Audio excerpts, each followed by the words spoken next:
On this episode of Phinside The NFL, could the Miami Dolphins lose a key piece to their recent success and a huge reason for their recent turnaround in this upcoming offseason? We will discuss that. Plus, are the Steelers going to be missing arguably their best player on Monday Night Football? And could Achane's impact be limited by his recent injury? We've got a big update on Achane and what could be his deal on Monday night. Plus, has the GM situation for the Miami Dolphins only further involved Stephen Ross's son-in-law with the day-to-day activities of the team?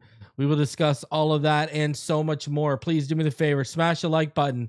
If you're new, go ahead and subscribe. And as always, let's get into this.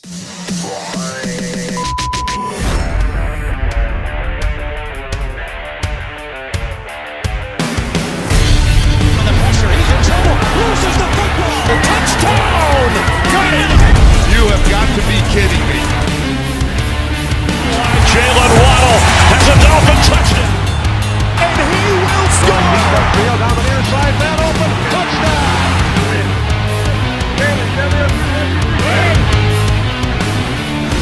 The run from Tua Tagovailoa. Touchdown! He's going deep. He's got it for a touchdown again.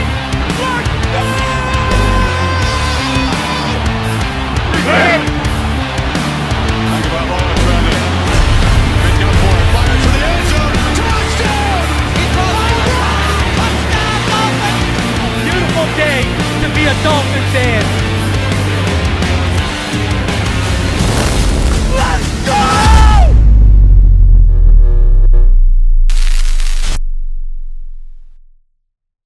What is good, Fin Nation? What's good? It's your boy Reason. We're back here for another one.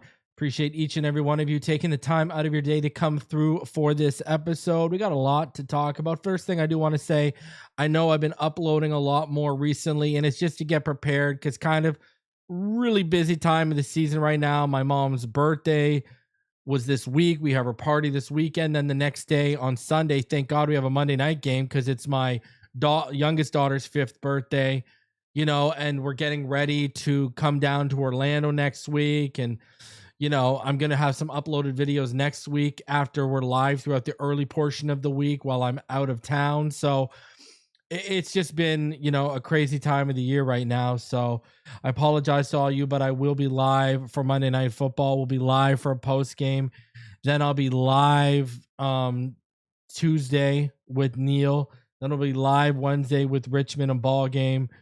And then we'll have a video I had planned dropped on Thursday. Then we'll have the preview video for the Bengals game. And then I'll be back on Christmas Eve from Florida. Christmas Day will happen. And then probably Boxing Day we'll be back at it. So that is what is the schedule over the next little bit. But football, man, Thursday night was quite the contest between the Bucs and the Falcons. A few things I do want to say about this. Number one, Kirk Cousins, 373 yards. Now he was taking a lot of underneath stuff, and Bijan was just ridiculous. Bijan had 175 all-purpose yards. He did have that fumble. Kyle Pitts was ridiculous. 11 receptions for 166 yards. Now I do think that Kyle Pitts touchdown late in the game, he clearly pushed off. I was shocked there was no DPI. Absolutely shocked. Mike Evans was an absolute monster in his return. Baker Mayfield, the protection wasn't great, but he was getting happy feet at certain times. They shouldn't have lost that game. That's for sure. They shouldn't. I don't know if you guys heard Todd Bowles' rant post game, but he was dropping F-bomb after F-bomb. That was brutal. I do think there was a push off on that Kyle Pitts touchdown late in the game. I do think that in the front corner of the end zone. So, but hey, man, didn't go their way. And what's crazy is on that game-winning field goal drive for the Falcons, you had them at 4th and 14, and you allowed them to convert. You allowed them to convert. So you got no one else to blame except yourself kind of on the defense there. You know, you had a chance for redemption and you let them convert. You had a chance to not let that non-call on Kyle Pitts kill your chances of winning, and you didn't. Speaking of Thursday Night Football, listen, if you signed up for Sleeper and used my promo code, you would have hit that Baker Mayfield over 5 passing yards. If you would have taken Bijan on his 70.5 over rushing yards, I mean, there were a lot of numbers you could have hit. Hell, you could have had Sills right there and Kyle Pitts both on the overs. So let me tell you, if you think you know football, I'm going to tell you right now, go check out Sleeper and try to turn your football knowledge into real money with the Sleeper app. It's the ultimate fantasy sports app that can turn game day into payday. Just download the Sleeper app and pick more or less on your favorite players with more stats than any other daily fantasy app. Just choose 2 or more of your favorite players from pregame or live. Pick more or less from the predicted stats, and you could win up to 1,000 times your money if your picks win. Use promo code Phinside, and you'll get up to a $100 match on your first deposit. Terms and conditions do apply. See Sleeper's terms of use for details. And if you sign up using my code right now, you will get a free $20 deposited in your account, courtesy of Sleeper. Shout out to Sleeper, the sponsor of this video. All right, let's keep it going here. I don't know if you guys saw Field Yates. He's one of the great minds over there on ESPN when it comes to the draft. And he's shout out to friend of the channel, have him back again, Jordan Reed. But he's up there, Field Yates is pretty good. Anyways, he came out with his latest mock recently. He had Mendoza trading up, he had going to the Jets because the Jets trade up to the first pick. He had Dante Moore going number 2 to the Raiders. Arvell Reese, my dream, going number 3. He had Carnell Tate going number 4. You got Tyson dropping. Anyways, someone I've been warning everyone about, and now I see Neil's on the board, on board with it. Last time we had our episode of Fin Too Deep, David Bailey actually went number 6 overall. Jordan Tyson did go 7. Tyson and Neighbors pairing would be ridiculous. Caleb Downs went to the Rams, so hey, no quarterback early on. Ruben Bain ended up going number 10 to the Bengals. Mansour Delaney went 11 to the Vikings, and number 12. If you remember the recent Fin Too Deep, now I was the one telling everyone, a month and a half ago, watch out for David Bailey and the rise, and you're seeing it happen already right now. But the other thing that I said just recently this week was, Neil brought up David Bailey, and I said he's going to be gone by the time we pick. At number 12, they had the Miami Dolphins taking, and this is the name I said, but watch out for this name, because I said Ruben Bain and Bailey would be gone. I said Kendrick Faulk from Auburn, and sure enough, who did we draft in this mock? Kendrick Faulk from Auburn. He's a big boy too, right? 6'6", 285. He's a pretty good pass rusher. I don't think his production this year has been I have David, Kendrick Faulk would be the third edge off my board. I have David Bailey and Ruben Bain higher than him. But it doesn't really excite me. I would rather take Jermon McCoy there because he's still on their board. I mean, they got Sonny Styles going 15 to Dallas. If we're going top 15 with Sonny, give me Sonny over him. Honestly, give me Sonny over him. And Kenyon Sadiq, Kenyon Sadiq, Sonny Styles, they would get me much more, and Jermon McCoy would get me much more excited. You know what I mean? Now, I think it's too high to take like Vega Ione, the guard from Penn State, but I don't know. That's where I'm at. I would rather go that route, to be completely honest with you. I want David Bailey or Ruben Bain. I like Kendrick Faulk, but it doesn't really excite me, Chop, when you got him where we got him, at least you're excited because of the traits, it just doesn't excite me overly that much. And you're not in a spot where you're not going to take Jeremiah Love. So, I'd rather take Sonny Styles. I'm not going to lie. I'd rather take Jermon McCoy and, I mean, at that point in that where he's at right now. I mean, I'd rather take, because the thing is, Moigoa and Fano are gone right there. So the top tackle options are gone. So yeah, I don't know. Not overly exciting, but I warned Neil, watch out. But again, these are all guesses right now. We don't even know who the GM is for sure. And then when you do know, if it is even Champ Bailey, we don't know his drafting style. At least with Ed Dodds and guys that are out there right now, potential GM candidates that are out there right now, you at least know their drafting style, right? You don't really know how he's going to draft. Like Ray Agnew, you can look at the Lions' history recently. Weidl, you can look at the Pittsburgh Steelers. George Kokinis, you can look at what the Ravens have done, right? Hallaby, what have the Eagles done recently, right, under Howie Roseman? Just using those guys as examples, right? Even John Eric Sullivan, Green Bay Packers, you can at least have a history and look back on, right?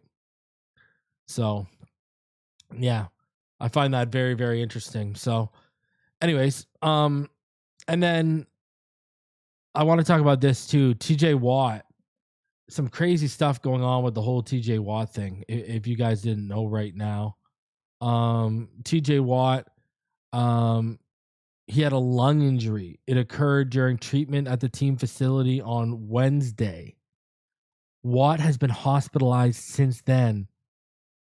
Just yesterday, on Thursday, is when the Steelers finally released a statement saying TJ Watt is currently in a local hospital for further medical evaluation of his lung after experiencing discomfort at the practice facility on Wednesday. He will not be at practice on Thursday, and his status for Monday's night game versus Miami is in question. Coach Tomlin will provide more updates at the appropriate time. Absolutely wild, wild stuff. And, people are speculating, right? Like, is it, blood clots or, everyone's just out there right now. No one knows, right? Everyone's just out there right now, speculating, is it, a pulmonary embolism, a blood clot, whatever. So I don't know. I do know that the memes and jokes are out there about, Tyrod Taylor, and they're funny. I get it, but man, he's a great player. That would be terrible. Speedy recovery. Wish to TJ Watt. Just take Monday off, dude. You deserve it. And then on the flip side with Achane, right? McDaniel said today that Achane's very motivated to play, Monday in Pittsburgh. He was wearing a flak jacket under his red jersey today. I don't know, ever since that rib injury, right? So the word is he going to be playing with a flak jacket? That's what everyone wants to know. So is this going to limit Achane's usage? And does this mean Jalen Wright's going to get another opportunity? McDaniel did say that whether he wears a flak jacket in the game will be up to him. He was practicing with it today. So let's just hope that man gets, are they going to mix in Jalen Wright in the hopes of they can still sustain that powerful run game, but also, maintain Achane's health for this potential run towards the final stretch of the season? I don't know. Anyone's guess, really. So, yeah. Achane, man, we need you Monday night, brother. We need you Monday night more than ever. He's been a recent part, he's been a big reason why the Miami Dolphins have had this turnaround and a big part of their success. But is another big key part of their success and another big reason why they've turned this around recently, is he potentially out the door this offseason? Of course, I'm speaking about Anthony Weaver. If you haven't noticed lately, if you haven't looked around, the top head coaching candidate names are starting to really ramp up. And I've been collecting them over like the last 5 days. And I want you to check this out. Here's a Diana Rossini article from a couple days ago on The Athletic. Check this one out. Prove it time for coaching candidates. Expect these assistant coaches to garner serious looks in the upcoming coaching cycle. Matt Nagy, Robert Saleh, Lou Anarumo, Vance Joseph, Anthony Weaver, Clint Kubiak, Chris Shula, Cliff Kingsbury, Jeff Halfley, Joe Brady, and Anthony Campanelli. What's crazy is 2 of those guys are connected to us. But so that was the first time I saw Anthony Weaver's name really start to get course, right? Really start to take course. Then this came out in that article we went over from Graziano and Fowler, where they talked about McDaniel's future. If you look at and they talked about Vance Joseph in that, right? If you look at this Fowler's excerpt about Joseph, he said, Joseph is part of a crowded class of defensive coordinators. The Rams is Chris Shula, Packers Jeff Halfley, Chargers Jesse Minter, Dolphins Anthony Weaver, all ascending coordinators looking to be first-time coaches. Again, we're seeing his name get put out there, right? And then what's wild is just on Thursday, Albert Breer put out like his top 42 coaching candidates. And sure enough, Anthony Weaver 45, interviewed for both the Saints and Bears jobs last year. The Dolphins defense since week 11 has rounded into the top 15 in terms of total EPA and have drastically improved against the run. Weaver is a former assistant head coach of the Ravens and has been a popular name in searches over the past 2 years, especially. And I mean, we've gone over the numbers, right? I've told you guys, over the last 4 games, they're allowing 13.25 points per game. They've only allowed 53 points this defense over the last 4 games. You look at their passing yards per game allowed, 207. You look at their rushing yards per game allowed, 101.25. 6 interceptions, 4 forced fumbles, 4 fumble recoveries, 14 sacks. Third down conversion rate allowed is about 30.8%, 16 of 52. Opponents only have a red zone success rate of about 22%. They're 2 of 9. This defense is balling. Everyone wants to say McDaniel's out to a slow start. And I agree. The last 2 years, McDaniel's been part of the problem. But Weaver's defense this year was a big part of the problem. They couldn't stop the run in the first half of the season.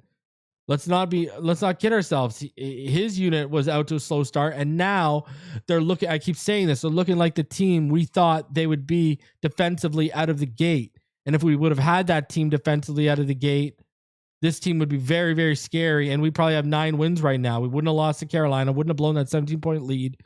We would have beat the Chargers, and I think we would have beat the New England Patriots, right? But I mean, you go back past the last 4 games, just since week 8, they're only allowing 100 yards per game.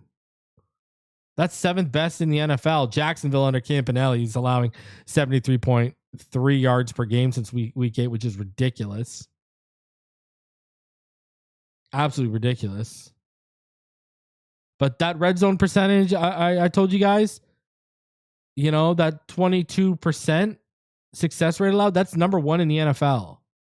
That third down defensive, that third down defense number I gave you, that's 3rd best in the NFL over that span. I mean, and, we dodged the Fangio bullet in terms of we found a good defensive coordinator after we lost him. Now, what's it going to be after? Are you going to stay in house for Austin Clark? Well, are you going to wait for someone maybe that gets fired this season that's a defensive mind and you try to bring them over? Maybe you're hoping Dan Quinn gets fired from the Commanders and you can bring him over as your DC. I don't know. But man, we're going to be doing that search potentially all over again, which I'm not a huge fan of. I like Anthony Weaver. And what's crazy is if Anthony Weaver leaves, we're going to get, some comp picks. We're going to get 2 third-round picks. That's great. But, man, you're going to have to try and find another needle in a haystack. Right? I don't know. I like him, man. I like him. And what's really going to suck, this is what's really going to suck, if you lose him, and yeah, you get 2 third-round compensatory picks. Yeah, you get that. But imagine if he ends up winning wherever he goes, and we end up staying in this cycle, right? The cycle of mediocrity. It's going to hurt even more. It's going to hurt even more. Because I've told you guys, listen, I had people in my DMs, I had Patrons, I had people in my Instagram, people just ride me hard, for how much I backed Anthony Weaver if things went south with McDaniel, of him getting a chance to coach his team. Early on, because of how bad this defense was, they were in my DMs. Now that it's real quiet, now you know what it is. It's nothing but crickets. Now it's nothing but crickets when it comes to that. But I mean, that'll be the painful thing, because this is a more developed, potentially, Dan Campbell. And I've said this. What I love about him is he seems like he's the perfect blend of McDaniel and Flores, right? The players can relate to him. He gets along well, right? Former player, smart defensive mind, but he's no nonsense when it comes down to professionalism and getting down to business. So, man, really hope we don't lose him. I really, really don't.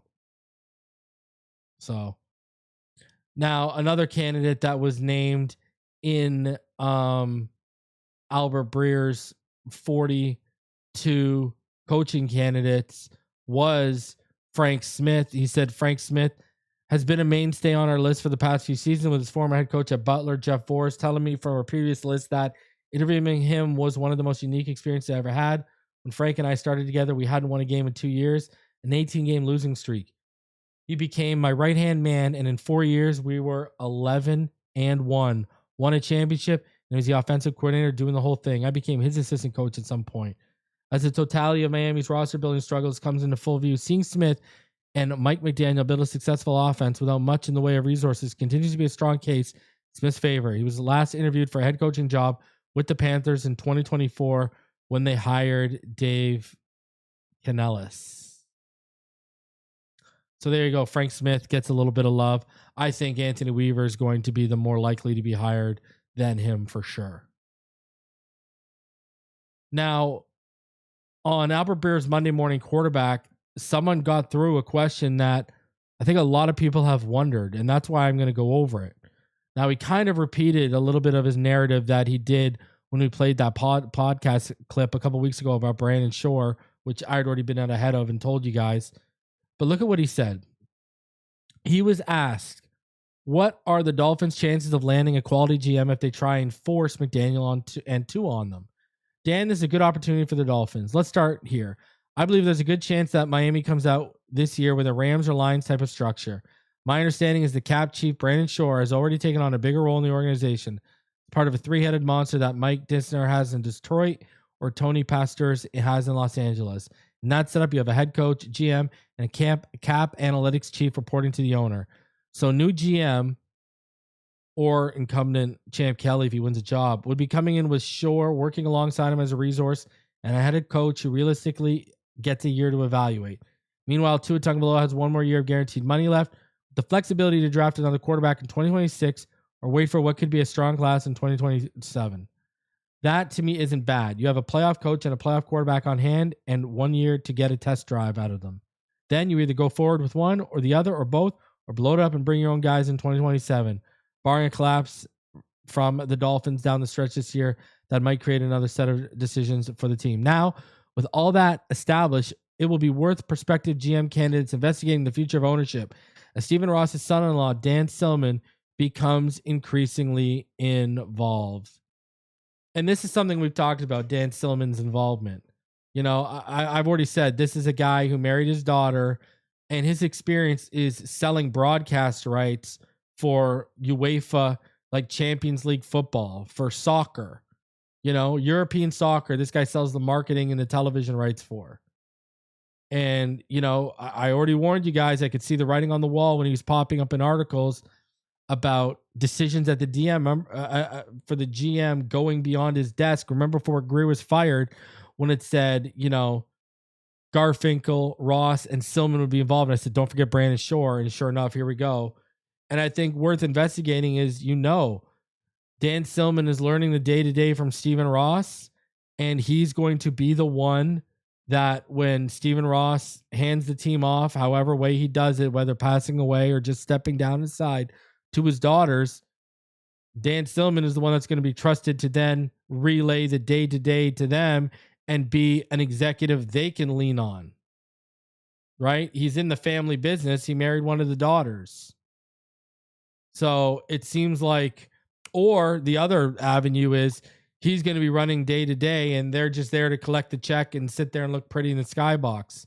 I don't know. Personally, I'm hoping our ownership, if it is going to be his daughters, they go ahead and they take ownership seriously and they take it day to day like Irsay's daughters did for the Colts.